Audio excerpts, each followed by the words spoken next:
Sergio Perez, I think he was being sly here. He said that, what he said is that while he was going through his troubles, it provided a distraction from Christian Horner's escapades and his accusations of harassment.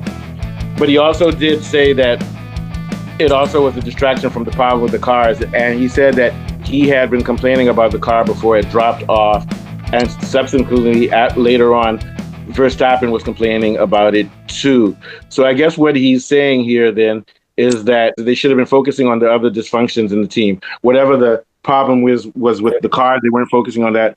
And they weren't focusing on Horner. I'm actually going to take his side a little bit because there's an issue with that car, and we're still doing forensics now to try to find out. And he warned people of that car, and it was a precipitous decline.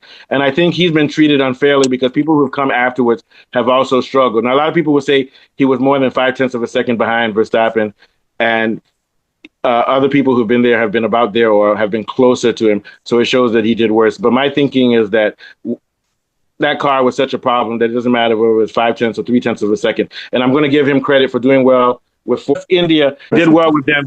He won some races with them, came 4th overall as a driver with them, came 2nd in the drivers with Red Bull, which means that if Verstappen hadn't been around, he would have won the championship. So I don't think we should disparage anybody who came just one place away from winning a championship. But it's just interesting that he's sort of like slyly giving shade to the rest of the team, saying basically, you guys made me the scapegoat, focusing on how I'm driving, but you weren't focusing on the car, and you weren't focusing on Horner, and you weren't focusing on the drama going within the team with the power struggle. But I become the scapegoat. But we see later on he's been justified because nobody's been able to manage that car. And even though Verstappen pushed it and came 2nd in the Drivers' Championship, he did so when they still have severe problems with balance and with grip. What are your thoughts, Afolabi?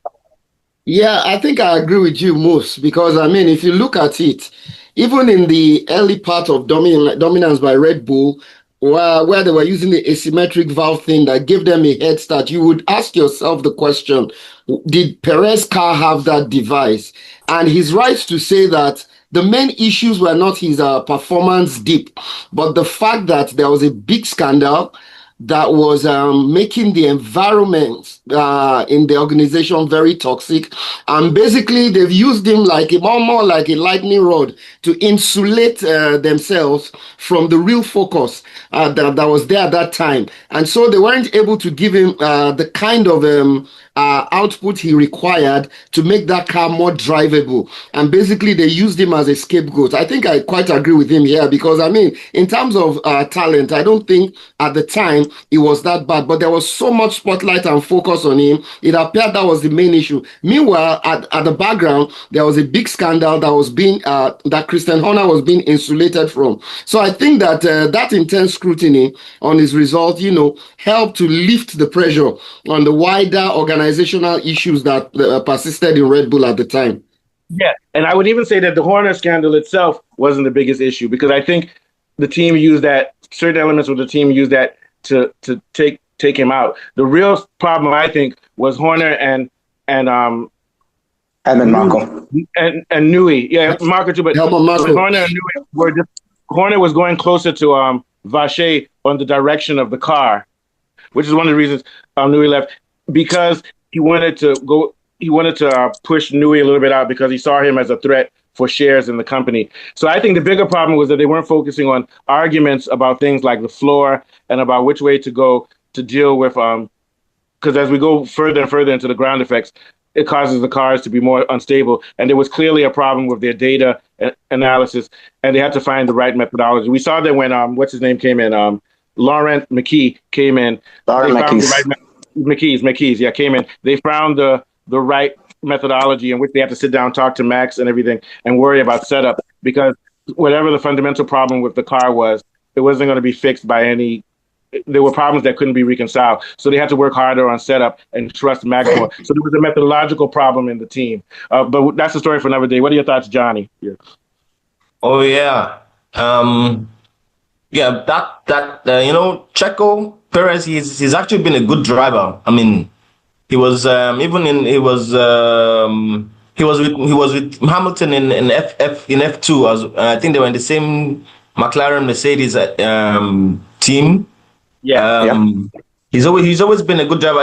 Even when he was in Force India, um, he's always the kind of driver that you can't really overtake. He was very, very difficult to overtake. So, Yeah. and everything was good until he came to Red Bull. Well, I think the second year in Red Bull, the first year in Red Bull was good. When he came second, it was all right.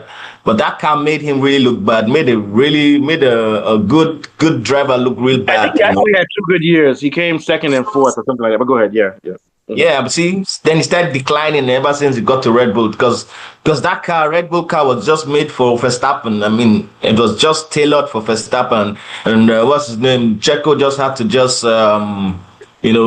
be there, but just getting worse and worse. So I think that's why. So I side with him. I think, yeah, it's true. I think they were just using him as a scapegoat to look bad. I mean, because everything just looked bad in Checo's hands and Checo's view. But that was a good driver, and he's a good driver, still a good driver. Yeah. That's And what I during that think. period, Verstappen kept saying over and over again, you guys can say all you want about Checo. He's not even the issue. This car is fucked up. Verstappen said that throughout 2024 as well. So it wasn't like and we know Verstappen would have no reason to defend Checo because there was even one point where Checo was beating him on some of the low speed tracks, things like Miami or whatever. So it wouldn't be like he would throw him under the bus if he had an advantage. But even he said he didn't say Checo was good or bad. He just said that Checo, you can't even talk about Checo until you talk about the car. What are your thoughts, Kunle? Yeah. Yeah, I mean, the problem that Checo had was at the time he was there, the engineers were way too Mac centric. And Checo actually flagged problems regarding the aerodynamics, which the engineers actually eventually apologized to Perez for not acknowledging earlier and which affected Verstappen later. So Perez was actually giving feedback and trying to point out these problems. There were also issues with inconsistency in braking, and the car was having all sorts of problems with oversteer and understeer. But because they were so Mac-centric, they just simply didn't pay attention. So when Perez was calling these things out, which eventually affected Verstappen, he was there saying, this problem needs to be addressed, this problem needs to be addressed. You're not listening to me. I'm dropping off. You're focusing on improving Max, but then you're not focusing. There are problems that Max might even be missing. I'm pointing them out to you, but you're so Max-centric, you're not even listening to me. And it showed because when he left and he was replaced by that little boy. Liam Lawson. Liam Lawson. Yeah, Liam Lawson. There was no improvement. And even when Tsunoda came in after Liam Lawson, it took a while before he came back to finally getting to be finishing in the positions that Perez was when Perez got removed. Tsunoda hasn't improved on Perez. Tsunoda has simply taken it back from Perez. To be honest with you, he hasn't matched. Yeah, Perez was struggling around 8th or 10th, which is around where Tsunoda is now, which is where Perez was when he left. So they should have actually stuck with Perez, listened to him, got feedback. It might have even, it would have definitely even helped Verstappen even further because the very same problems Perez flagged down, Verstappen pointed them out later. Perez had picked up on it early. The engineers didn't pick up on it. He picked up on it. So I think that Perez was really hard done by. Yeah, and I want to blame Newey a little bit too because Newey as well. When he left, started. He just jumped ship. I want to blame him because he jumped ship, and he's never given us an explanation for what was wrong with that car. He keeps saying that I wanted to go one direction and Vache wanted to go the other, but he hasn't given us specifics. But I do believe that if Perez had stayed, Newey had stayed, and with that type of thing, they would have gotten over that problem, and Verstappen would have won 2025. But all of this stuff just fell apart. So there's nothing we can do about it now. But that team was broken apart for a lot of reasons, and none of them had to do with Perez. What are your thoughts, Roman? I have very differing opinions. Again, my bias is towards Red Bull because I have Red Bull merch and all that, and I like Max. But there's a bit of a nuance that people kind of forget and how it started all. Is that when Perez was struggling in Red Bull, his mistakes were not just that he crashed, right? That the amount of times he crashed cost Red Bull the cost gap. Basically, around 2023, when he started spinning out every single time, there's not enough data to understand what Perez was doing and where the mistake was.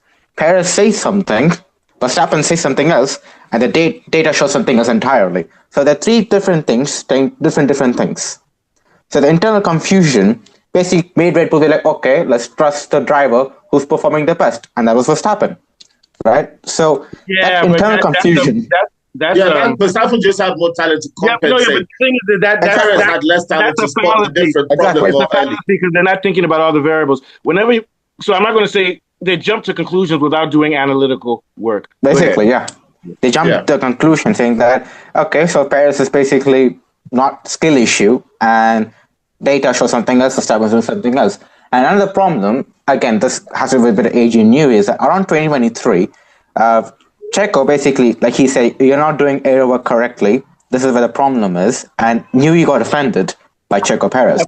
And the thing with Adrian Newey is, he is smart, he's talented, but he's very egoistic. And if when you point out towards him, you are going to get very rough treatment. That's what basically happened with Pierre Gasly when he was with Red Bull. Pierre Gasly said that there's an aero issue on the car, and Newey took an offense to it. So it is quite an egoistic battle with Red Bull and Newey. Yeah. But another issue... Go ahead. No, you go ahead. Go ahead. Another issue, which was in the deep background, which also affected Checo Perez driving, was that after 2022, Mateschitz, who was a Red Bull founder, passed away. And Christian Horner basically made a lunge at the Red Bull team. So he wanted to have shares in the Red Bull team because he wanted to be protected, right? Whatever it may happen, he wanted to be protected. So he wanted shares in the Red Bull team. But Red Bull never wanted to give him any shares.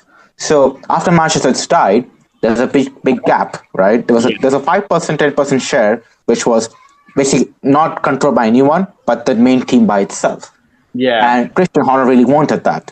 Yeah, and he went to the Thai side of the family to try to get all that done. Yeah, I know. Basically. So this internal political battle was happening, and basically the team was divided into multiple pieces. Some people supported Christian Horner, some people supported Marco, some people supported the Red Bull main company. It was basically, if you saw 2023, right, and you saw the results versus what was happening, you'll be completely shocked at how Max Verstappen managed to win the Drivers' Championship and the Constructors by himself with the amount of points he got, and Red Bull was this dysfunctional. By so much battle was going on. But we have to remember that Perez came second that year, right? Yeah, but after many crashes. The point difference, don't forget the point difference. Verstappen had double the points of Checo Perez in 2023. We have to move on, but here's my argument. If that car, Max is such a good driver that those imbalances that were coming in the car, he could deal with them. My only argument, and it's now common sense and hindsight, whatever those changes in the car, they were already there. And it's just that Checo was more sensitive to it. So I would argue most people would be crashing. But it just goes to show you how good Max is. And the thing is that if you're a team, you have to use telemetry and data and everything. They need to look at the telemetry and then determine why is this guy spinning out like that. What do you think, Roman, quickly before we move on? Yeah. Another thing to add to the point you just said is that how talented Max was. If that wasn't enough of a talent to hey, Max is so talented, I give you more reasons to think why he's more talented. In 2023, around the Spanish Grand Prix, he told to the media, he won that by 30 seconds, by the way. He won Spanish Grand Prix by 30 seconds. Yeah. He told the media the car was rubbish, the floor was moving constantly, I have no brake feel, I cannot turn properly, it understeers and oversteers randomly. And around 2024, the Chinese Grand Prix, he said the same thing, and yet he won the race by 20 seconds. Yeah, but if he's saying that, how come the engineers are not listening? Do you see what I'm saying? So we have to blame Adrian Newey. Because it's a glass cannon. Because it's a glass cannon. Red Bull went so extreme. Yeah, we're running out of time because of the Nigeria game, but we're going to quickly talk about the Cadillac drivers. We can't do the Audi today. So